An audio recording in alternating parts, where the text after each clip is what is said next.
Ala ukhbirikum manil mu'min. Mau tak kalian saya tunjukkan siapa mukmin itu? Mukmin. Mukmin itu ya Rasul orang yang beriman.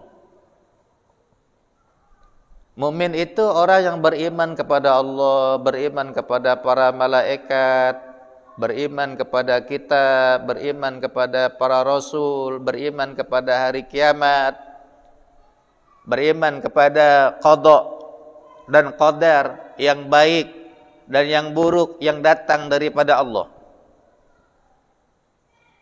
Itu mukmin. Orang yang beriman kepada Allah. Waidah wajah Nabi. Al-mu'min man aminahun nasu ala amwalihim wa anfusihim. Mukmin itu adalah seseorang yang mampu memberikan keamanan kepada manusia. Kepada manusia, bukan kepada sama muslim. Mukmin itu adalah seseorang yang mampu memberikan keamanan kepada manusia. Artinya, kalau Al-Quran itu dimulai dengan kalimat ya ayuhan nas, biasanya kan turun di Mekah. Ya ayuhan nas, seruannya umum. Tapi kalau khusus lagi, ya ayyuhalladzina amanu. Ayat ini biasanya turunnya banyak di Madinah. Hai orang-orang yang beriman. Nah, panggilannya khusus orang-orang yang beriman. Kalau ya ayuhan nas, panggilannya umum, wahai manusia. Apa dia beriman, apa tidak beriman. Manusia yang penting. Ya. Apakah dia Islam, apakah non-muslim. Yang penting dia manusia. Nah, orang yang beriman itu kata Rasulullah adalah seseorang yang mampu memberikan keamanan kepada manusia. Artinya tingkatnya mukmin itu lebih tinggi. Kalau muslim itu sesama Islam, ya, menjaga lidah, menjaga perbuatan, tidak mengganggu sama kita. Tapi mukmin itu lebih cenderung penekanannya kepada luar. Yang beriman, yang tidak beriman. Mukmin itu kata Nabi, dia mampu memberikan keamanan kepada sesamanya ataupun bukan sesamanya. Kita punya tetangga non muslim taruhlah. Dia ini non muslim juga. Tak kata caknya kawan ini tadi. Payo gitu. Kita jarah baik punya ini tadi. Halal darahnya. Ya. Kalaupun dia belum tidak seagama dengan kita, kafir itu ada dua. Ada kafir zimmi, ada kafir harbi. Kafir zimmi wajib dilindungi. Kafir harbi boleh diperangi. Kalau kafir zimmi kata Rasulullah, siapa yang mengganggu kafir zimmi ganggu aku. Kafir zimmi itu orang yang tidak satu akidah dengan kita, tapi dia tunduk dan patuh terhadap aturan kita. Tidak buat onar, maka dia wajib dilindungi. Itu kafir zimmi. Kalau kafir harbi, ya dia sengaja membuat keonaran, ngajak perang, ya. Wajib kita lawan. Tapi kalau kafir zimmi tidak satu akidah dengan kita, paraan dengan kita, wajib hukumnya kita menjaga keamanannya, baik harta bendanya ataupun dirinya. Nah, itu mukmin. Jadi mukmin itu bukan jadi biang kerok. Wong tidak salah dibom, wong tidak salah diberondong dengan senjata api. Di mana ngomong ke mukmin model itu? Wong lagi kebaktian, nah dibom. Identitasnya Muslim, Islam, mau ini tadi. Salat apa tidak dia nih? Ya, kalau salah pemahaman,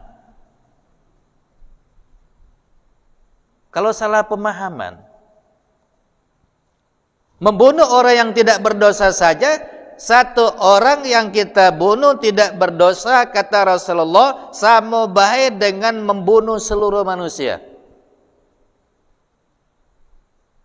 Jadi kalau orang itu bertetangga dengan orang-orang yang beriman, dia non-muslim, aman harta bendanya, aman jiwanya, itu baru mukmin. Kalau tidak ada keamanan terhadap harta bendanya, terhadap jiwanya, belum bisa dikatakan dengan mukmin. Mukmin itu lebih tinggi tingkatnya daripada muslim.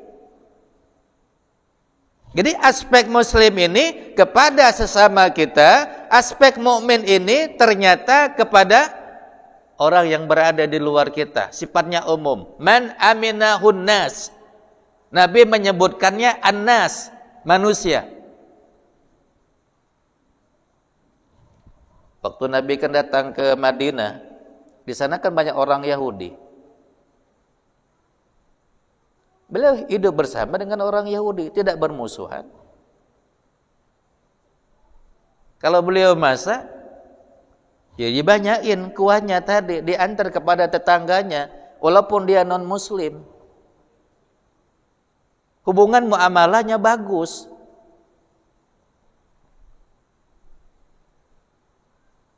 Jadi kita toleransi ini, toleransi dalam arti kata saling menghormati. Saling menghormati. Biarkanlah yang non-muslim, yang kaum Nasrani akan melaksanakan ibadahnya menurut agama kepercayaan mereka masing-masing. Kita berikan kesempatan. Biarlah orang-orang Islam melaksanakan salat Jumat, berikan keamanan. Biarkanlah yang Hindu, yang Buddha, ya, enak pergi ke Tepekong, silakan. Yang diganggu itu saling menghormati. Islam itu bagus. Makanya kata Rasulullah, inna masalal mu'min kamasalin nahla. Orang yang beriman itu bagikan lebah. Bagus perumpamaannya tadi. Orang yang beriman itu bagikan lebah. Akalat thayyibah wa wada'at thayyibah. Lebah itu kapan yang dimakannya selalu makan yang bagus. Lebah, jenguklah lebah. Selalu dicarinya saripati bunga yang masih segar. Kalau tidak segar lagi, tidak galak lagi, dia ngisep kenyuh. Itu lebah. Lebah tidak sembarangan makan. Kalau makanan tadi tidak bagus, tidak galak dia makan. Lebah berbeda dengan lalat. Kalau lalat segala macam makanan laju galuh. Nak mau belalet, jenguk nasi, nak makan nasi dia. Jenguk susu, nak minum susu dia. Jenguk tai ayam, lah ngembat tai ayam pula dia tadi. Jenguk sampah, lah ngembat sampah pula dia. Bercampur antara yang baik dengan yang buruk ini tadi. Sehingga kita kalau makan bekas lalat muntaber. Tapi ada tak ceritanya? Orang yang makan madu itu pacak mabuk. Madu kapan diminum itu segar badan kita. Menjadi kuat.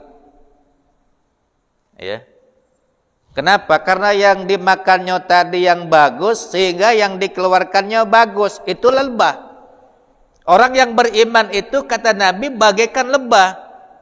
Yang makan yang bagus, kemudian yang dikeluarkannya bagus. Karena yang dimakannya bagus, tutur katanya bagus, akhlaknya bagus, kelakuannya bagus. Ngapu? Karena yang dimakannya pun halal. Tapi kalau kita jadi lalat, ya, segala macam digawekannya, segala makan dimakannya ini tadi. Mak mana tutur kata yang menjadi bagus? Bagaimana akhlak kita menjadi terjamin, terjaga, terpelihara? Bagaimana tangan kita bisa terpelihara kalau makan yang tidak bagus ini tadi? Biasa memakan makanan yang haram, meminum minuman yang haram, tingkah lakunya pasti tidak bagus.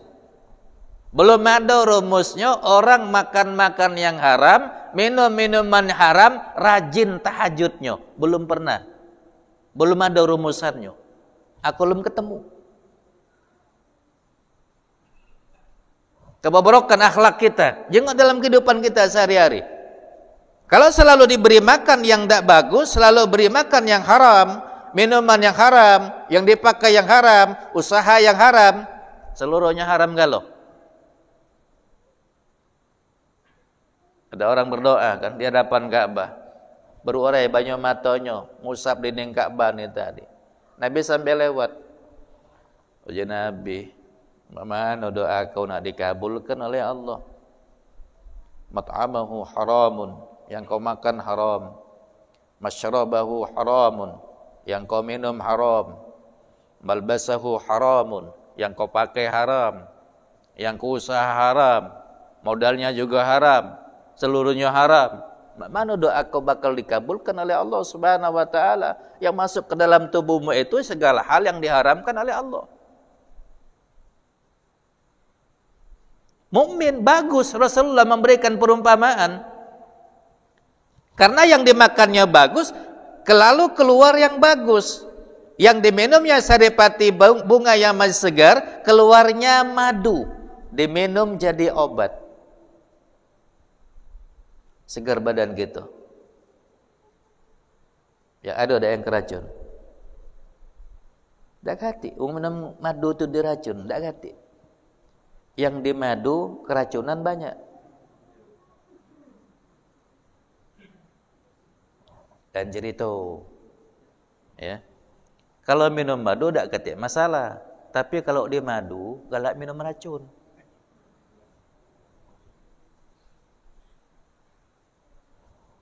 Bagus ini tadi. Ya. Wa waqa'at falam tuksar walam tabsut. Ini ya, lebah tadi. Lebah tadi kata Rasulullah, kalau dia hinggap pada sebuah ranting yang sudah rapuh, ranting itu tidak pernah patah. Dan belum ada ranting yang rusak karena dihinggapi oleh lebah. Maksudnya mak mano? Lebah itu, orang yang beriman itu tidak pernah membuat keonaran. Tidak pernah cari-cari musuh. Ya, dimanapun dia berada, tidak merusak. Dia menjaga, memelihara. Siapapun wong ini tadi dijagonya, ya. Dijago dan dipeliharanya, baik harta bendanya ataupun jiwanya dijaga, dipelihara. Itulah orang yang beriman. Disebutkan sebagai orang yang beriman. Siapa baik yang hidup bersama dengan orang yang beriman, yang seperti dijelaskan Nabi dalam hadisnya ini tadi, aman. Aman secara harta benda, aman pada jiwanya. Tak terganggu tidak. Karena mudik, lajulah. Tenang baik. Ya, seluruhnya aman. Harta benda kau aman. Ya. Jiwa kau juga aman. Kau tinggal di sini, jiwa kau aman. Kalau kau tidak kata di sini, harta benda kau aman. Itu mukmin. Jadi kalau kita ini sudah jadi mukmin galau, tidak perlu lagi ada polisi. Tidak perlu lagi ada sekta, ya, ada Polres, ya, tidak perlu lagi ada nangkep nih, aman galau gitu nih tadi, masya Allah, bagus. Tapi ingat, lebah ini, jangan sekali-kali diganggu. Dia memang hinggap pada ranting yang rapuh, tidak pernah patah dan tidak pernah rusak. Dimanapun dia berada, senantiasa memberikan kenyamanan dan ketentraman dan tidak pernah merusak. Itu adalah orang-orang yang beriman. Beriman dia tadi. Tapi kalau kita iseng, sarang apa nih? Caknya lebay ini tadi. Lempar dengan batu. Kita lempar dengan batu. Dia tidak salah. Jengok kelah gitu. Kemana kita nak berlari? Pasti dikejarnya. Nyebur kita dalam sungai. Tunggunya di pucuk. Ada kan? Sampai meninggal dunia wong ni tadi. Ya. Gara-gara salah sasaran. Tak sengaja. Tertepak dengan lebannya tadi. Tak sengaja. Bukan dia nepaknya tadi. Ditepak oleh burung elang tadi nah. Rupanya salah sasaran. Sampai mati wong ini tadi. Gara lebay ini tadi. Jangan telah diganggu. Orang yang beriman ya memang dia tidak pernah mengganggu, tidak senantiasa memberikan keamanan, harta benda dan jiwanya. Tapi kalau andai kata diganggu, dia membela diri. Itu orang yang beriman. Orang yang beriman itu bukan berarti orang yang pasrah kepada Allah. Waduh salawan. Mada iwong datang ganggu keluarga kita, anak bini kita diem baik. Dayus 10 hukumnya. Tidak ada rasa cemburu. Dibiarkan baik model mak itu. Ya, ngelawan gitu. Orang datang ingin mengambil harta kita, ingin mencederai daripada jiwa kita, ngelawan gitu. Kalau mati syahid. Syahid kita membela diri tadi. Membela kehormatan diri, membela daripada harta benda kita ini tadi. Syahid gitu. Ya. Jadi tekanannya yang beriman ini kalau sebagai muslim itu sesama menjaga lidah, menjaga perbuatan sesama ini tadi. Tapi untuk di luar non muslim ini tadi menjaga keamanan. Terhadap orang lain kita mukmin, terhadap sesama kita muslim, itu maksudnya. Indah sekali yang ditamsilkan oleh Rasulullah sallallahu alaihi wasallam ini tadi. Dia tidak pernah membuat keonaran. Jadi kalau hidup berdampingan dengan orang yang beriman, ya, nak tekapar lah barangnya tadi. Motor lupa ke masuk, tapi berdampingan dengan orang yang beriman, aman. Walaupun tidak dikunci, kuncinya di situlah, aman. Itu orang yang beriman. Kalau masih siju,